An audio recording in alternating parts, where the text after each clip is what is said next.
Hello everyone and welcome back to our channel. Today we're exploring the fascinating story of Porsche. Let's dive in.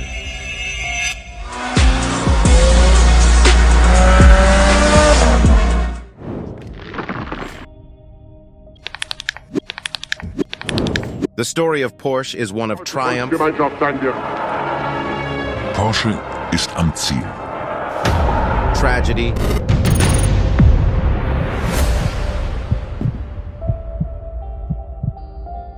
innovation,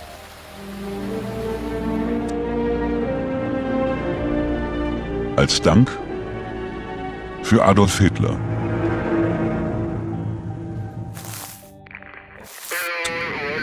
and downfall. Ferdinand Porsche was born in 1875 in what is now the Czech Republic, and he showed a passion for electricity from a young age.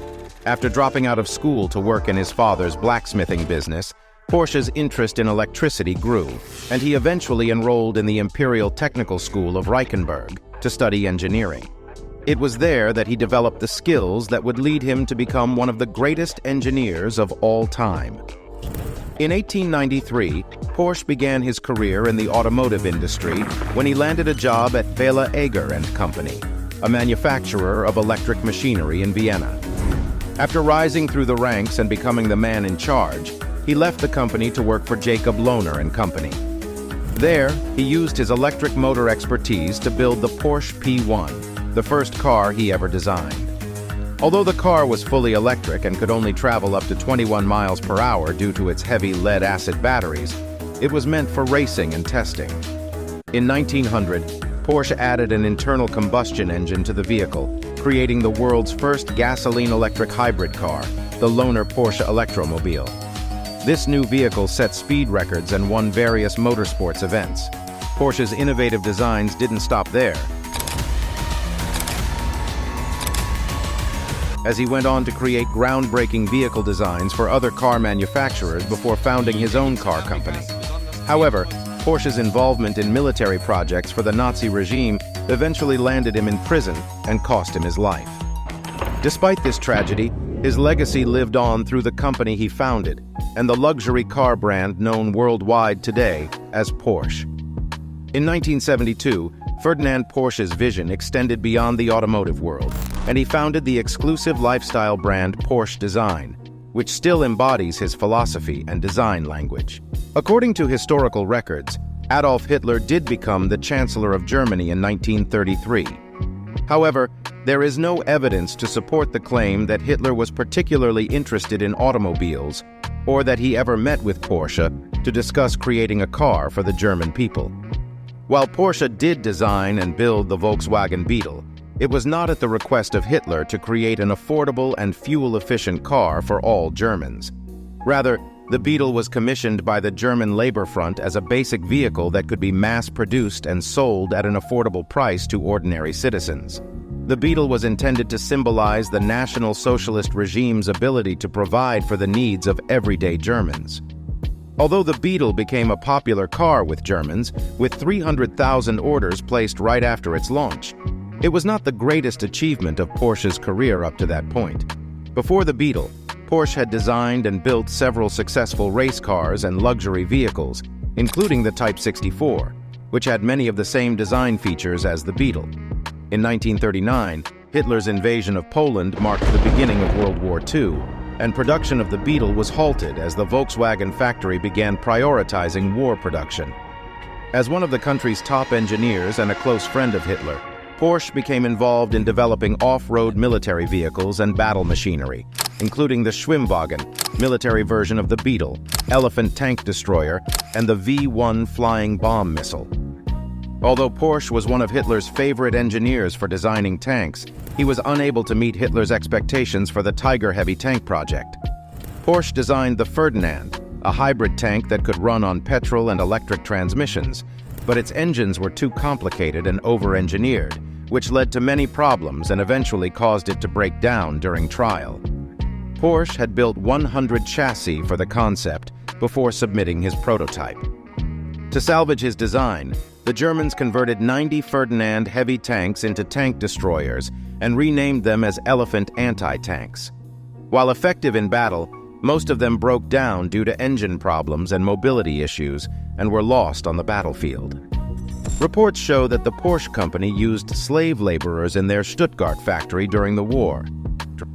Although they initially denied these accusations, they later admitted their crimes after victims spoke out in the late 20th century about the forced labor conditions they experienced in Porsche's plants. Porsche, along with other companies, has since paid millions of euros in compensation to the victims of forced labor.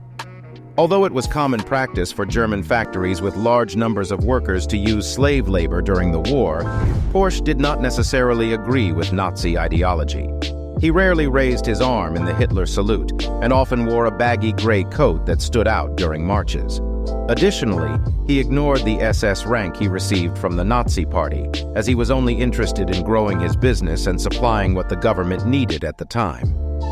Despite Porsche's contributions to the war efforts, the Porsche company suffered heavy losses during the war. After the war ended, Ferdinand Porsche was arrested and imprisoned by the French government for war crimes due to his SS membership and close relationship with Hitler. His only son, Ferry Porsche, took on the torch and led the Porsche brand in a new direction. Ferry inherited his father's love for machines and talent, and had already built various vehicles, including the Schwimmwagen, which means swimming car in German. This car was designed to operate on both land and water, and was a valuable asset to German soldiers during World War II. However, Ferry and his father were arrested and imprisoned for several months due to their involvement in the war effort. Ferry was eventually released, but only to raise money for his father's bail. He signed a contract with Italian car manufacturer Cis Italia to build the Cis Italia 360, an advanced vehicle for its time. Although the car was intended to compete in Grand Prix races, financial difficulties and changes in racing regulations prevented it from being raced. Nonetheless, Ferry was able to obtain his payment before the project was cancelled, allowing him to free his father from prison after 22 months of incarceration. After being released, Ferdinand's poor health prevented him from returning to work.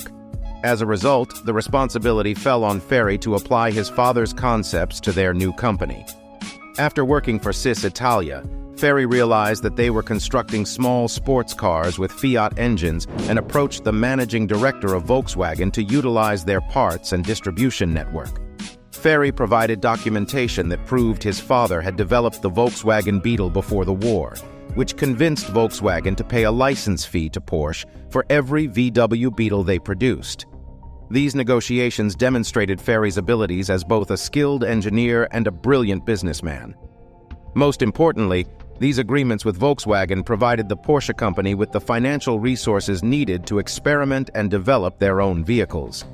In 1948, Ferry introduced the first car that would bear the family name, the Porsche 356, powered by a Volkswagen air-cooled engine. Although it was not the most powerful or fastest car, Ferry continued to refine its design, eventually making it faster and smoother to drive. The vehicle was raced in Innsbruck, Austria, in the same year and won first place, laying the groundwork for Porsche's future success in the racing world. Although sales of the 356 were initially slow, car enthusiasts, including Ferry's father, who was very proud of his son, loved the car's design. Ferdinand Porsche visited the Volkswagen factory once more in 1950 and was delighted to see his vision for the Beetle finally realized. Shortly after Ferdinand's death in 1951 at the age of 75, sales of the Porsche 356 skyrocketed after winning a race at Le Mans.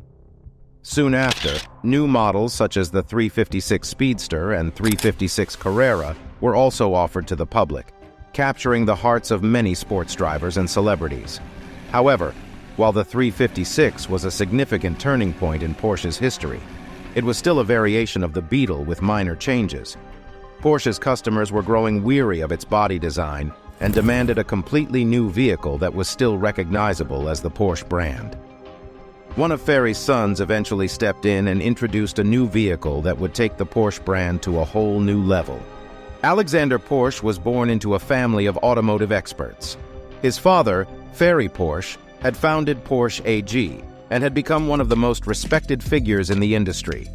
Alexander shared his father's passion for cars but was more interested in design than engineering. He considered himself a gifted craftsman in shaping automobiles, and after receiving practical training from Porsche's body design department, he decided to embark on a new project. Alexander set out to design a new car that would revolutionize the automotive world. He wanted to create a vehicle that was not only fast, but also reliable, comfortable, and smooth to drive. His vision was the Porsche 911, one of the most iconic sports cars of modern history. The Porsche 911 was a masterpiece of engineering and design. Its six-cylinder boxer engine was more powerful than the four-cylinder from its predecessor, the Porsche 356. Its air-cooled engine in the rear improved the steering and acceleration of the vehicle, giving it an unmatched driving experience.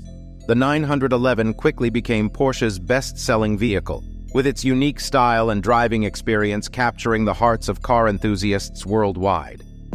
Porsche continued to deliver what the people wanted, launching faster models with more powerful horsepower, such as the 911 Carrera S and 911 Turbo, which drove the company's annual sales to over 20,000 units by the 1970s. However, Porsche didn't stop there. The company expanded further into the racing world, debuting the 911 on the racetrack at the Monte Carlo Rally of 1965. The car performed admirably, earning a respectable fifth place. In the following years, Porsche improved its performance and went on to win almost every other motorsport event, such as the Targa Florio, the Paris-Dakar, the 24 Hours of Daytona, and numerous other rally and GT championships, becoming one of the most successful competition cars in history. Sadly, Ferry Porsche stepped down from his role at the company, and the family council decided to split the company's shares and leave someone else in charge.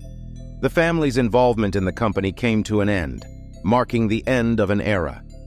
Despite this, Porsche continued to upgrade its vehicles, cementing itself as one of the leading sports car brands on the market. However, the company faced a dark time, and it had to make a drastic decision to survive.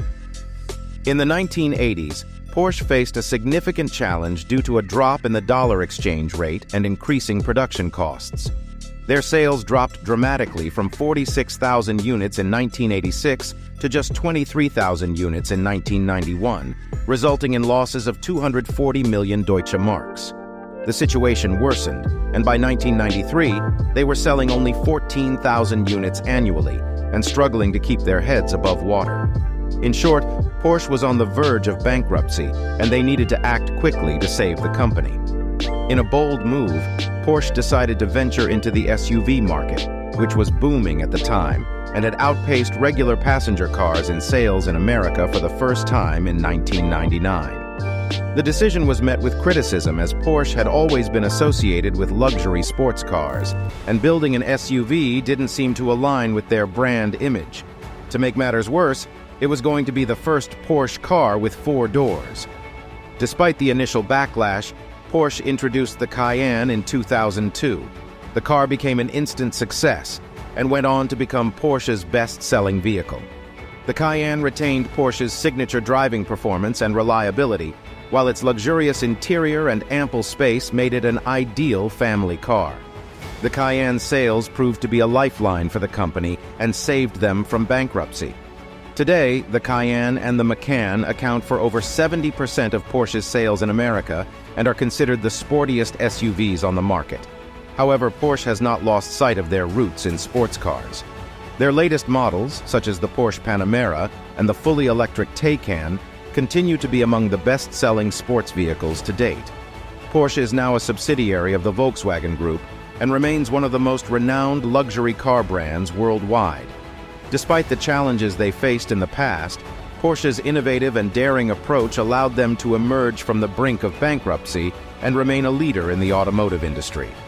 Thanks for watching, and don't forget to like and subscribe for more content. See you next time.